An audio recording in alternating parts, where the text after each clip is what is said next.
मेरा नाम डॉक्टर रिया मंगतानी है और मैं वुखाट हॉस्पिटल्स में गायनिकोलॉजिस्ट के रूप में कार्यरत हूँ।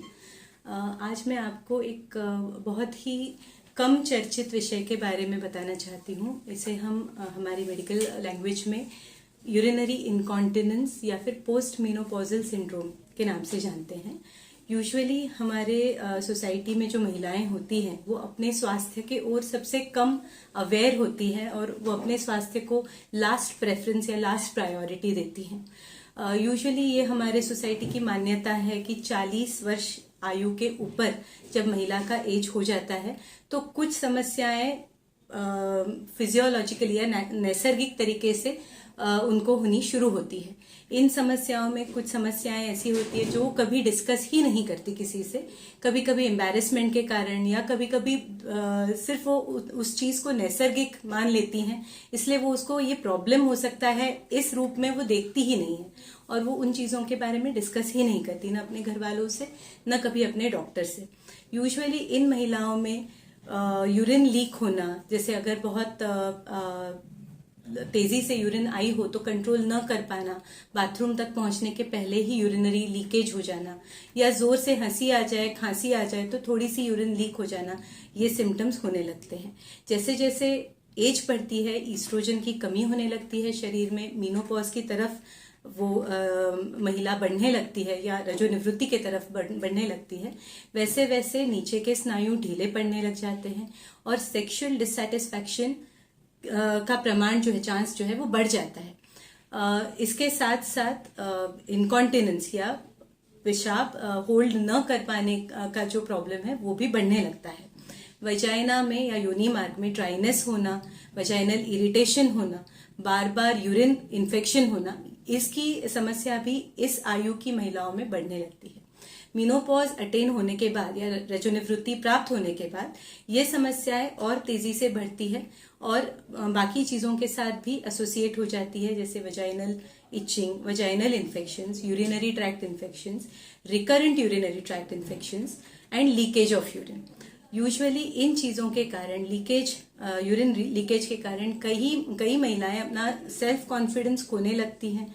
वो दूर के प्रवास या यात्राएं टालने लगती हैं because they don't want to face the embarrassment कि कहीं बाहर वो गई हुई हैं और उनको यूरिन लीक हो जाए।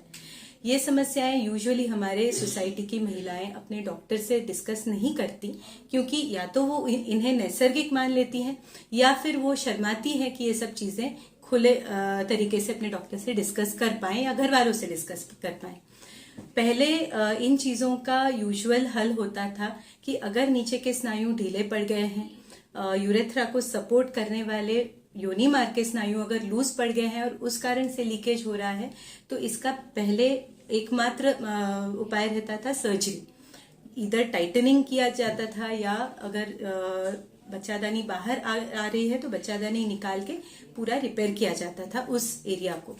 अभी mild variety of urinary incontinence के लिए बहुत सारे अन्य ऑल्टरनेटिव तरीके उपलब्ध हैं, which do not require surgery, which do not require hospitalization, which do not require any admission to the hospital or any downtime.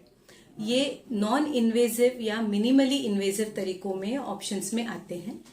इनमें से कुछ तरीके एनर्जी बेस्ड डिवाइसेस के ऊपर आधारित हैं।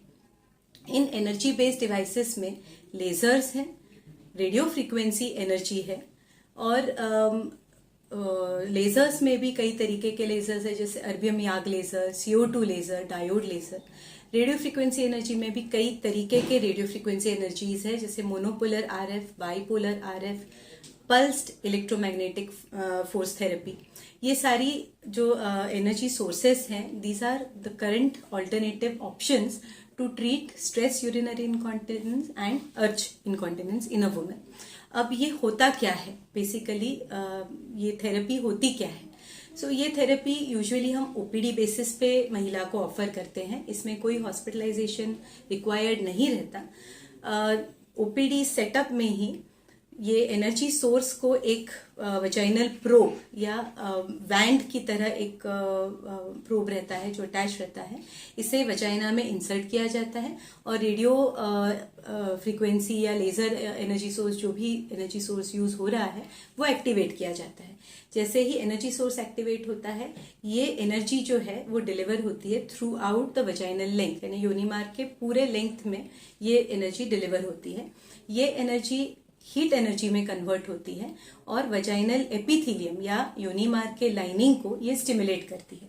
अब ये स्टिमुलेशन के कारण होता ये है कि कोलेजन नाम का जो टिश्यू है जो किसी भी स्नायु को इलास्टिसिटी देता है, इस कोलेजन का रीजनरेशन होता है, उस स्नायु में ब्लड सप्लाई या रक्त प्रवाह बढ़ता है और वो टिश्यू ओवरऑल ज्यादा हेल्दी, ज्यादा थिक और ज्यादा सपल बनता है। तो जैसे जैसे वजाइना का लाइनिंग या योनि मार्ग का लाइनिंग हेल्दी बनेगा, सपल बनेगा, थिक बनेगा, वैसे वैसे उसका जो सपोर्ट है टू द यूरेथ्रा वो रिस्टोर होगा और जो mild variety of urinary leakage है, दिस विल गेट करेक्टेड। इसका काफी हद तक यूज जो है ये वजाइनल टाइटनिंग के लिए किया जाता है। Sexual dissatisfaction which is a very less spoken of topic in our women, ये वजाइनल टाइटनिंग इस चीज के लिए ज्यादा यूजफुल है। रिकरेंट यूरिनरी ट्रैक्ट इन्फेक्शंस से जो महिलाएं जूझ रही हैं, यूजुअली ये रिकरेंट यूरिनरी ट्रैक्ट इन्फेक्शंस होते इसलिए हैं क्योंकि यूरेथ्रा का सपोर्ट जो वजाइना का लाइनिंग कर रहा है वो सपोर्ट स्लैक हो जाता है, लूज हो जाता है और यूरेथ्रा एक्सपोज हो जाता है टू नंबर ऑफ इन्फेक्शंस और बार बार इन्फेक्शंस होना शुरू हो जाते हैं। जब हम ये प्रोसीजर करते हैं तो रिकरेंट यूटीआईज में बहुत मात्रा में सक्सेस मिलता है and patient get relieved of recurrent urinary tract infections.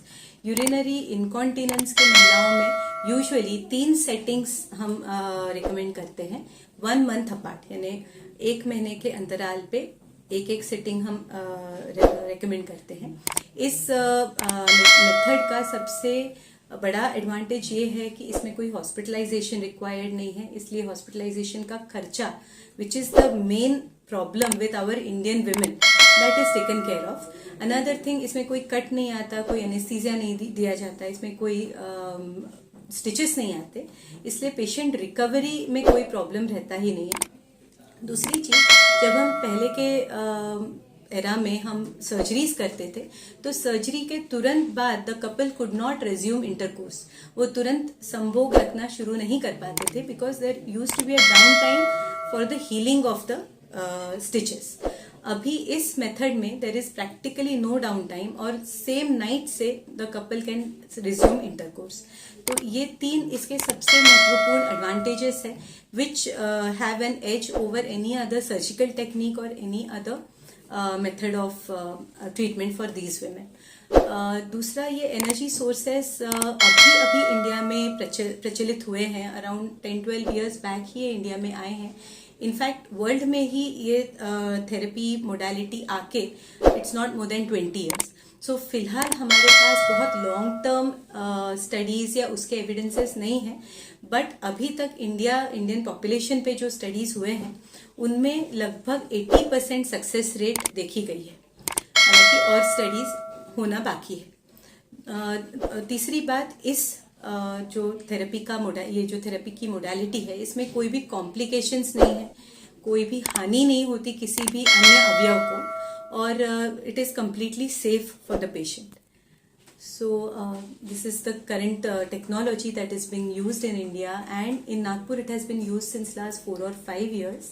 It comes under the branch aesthetic gynecology या cosmetic gynecology, but it has got more to do with functional gynecology than cosmetic.